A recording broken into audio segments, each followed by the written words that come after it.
Hi guys, welcome to Friday. I realize it's the end of the day. It's been a busy day for me today. No cooking, no baking. I have barely left my office. I've been busy.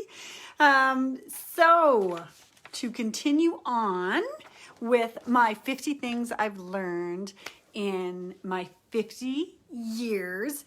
If you have been following, thank you so much for doing that. If you haven't, I decided to do a little list. I turned 50 years old just over a month ago, and I came across this list, which was the 50 things I've learned in 50 years. And I thought, I like that. I have a lot to say. I have a lot of input. I think I've learned a few things. And so I took the list and I'm putting my own twist and spin on a bit. First of all, there was a little girl that was watching with her grandma, with her friend of mine, little Ella May, and I wanted to say hi.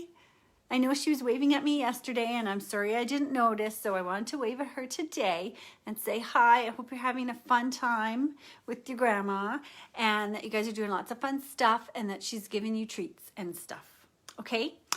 Anyway, so I believe it's number 11 that we're talking about today, which it's funny because yesterday sorry, I've got my list, it got stuck.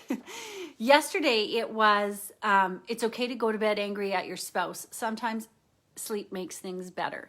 And I just spun that into, yeah, because I let things fester. And sometimes if I go to bed and sleep on it, I wake up, I'm calm, I'm cooler. And same goes for, a cranky email. You might get an email, something like that. And your first instinct is to fire back and to maybe type it all out. And then I'll wait till the next day to send it. Well, today's is an absolute different take on that. And it is this. So, it's number 11 out of the 50 things I learned in my 50 years, and it is the opposite. It says, never go to bed angry with your child and always kiss them goodnight. So for the parents out there, I don't know about you, but this is actually something that rings very true for me. I was on my own. I was a single mom, not a lone mom. They did have a dad, but he still lives in another province. So it was my kids and I, always, every day for like 10, 13 years, whatever. And we were always on our own. And I only can count once or twice where we left to start our day, them to school, me to work, that we had an argument or a disagreement or something like that. And I tell you what, it affected my whole day. So this one, I feel very strongly about. So especially when you send them off to bed at night, don't send them off mad and angry and pouting or whatever. Make sure everything is cool. And for me, it was in the morning when I would leave them to start our day. I had to leave it in a good space, that everything was okay in our world. That doesn't mean we always left things perfectly, that we were always, 100% get along. We were the huggy kissy, everybody just loves each other all the time. My two children are still, they're two different human beings. She's this and she's that, and he says she's that. Like they're not always best friends, right?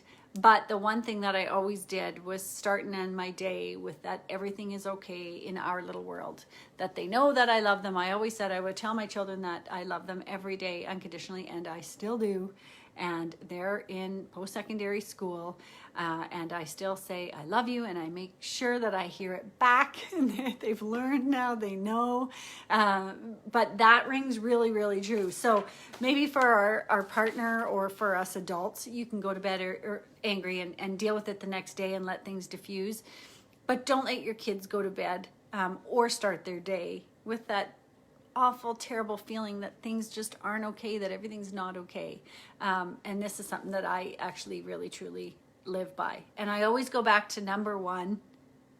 I always do on this list, because life is too short to put up with people who don't bring you joy or with things that don't bring you joy. And that was something I learned way back, I think, in design school, where somebody said, if you love it, you'll find a place for it. If you don't love it, get rid of it, because it'll just become a thorn in your side. And it's very much that same way with people in our life. If they don't bring you joy and they're bringing you down, get them out. So make sure you start and end your day with your kids on a really good note. Know that they love you, and it'll make your life a little bit better. So anyway, I hope you guys have a great weekend. I will see you again tomorrow for number 12. What is it? Oh, it's kind of interesting. I'll have to think about this one. So I hope you guys have a great Friday evening. I hope you have a great weekend, but I will see you tomorrow. Bye.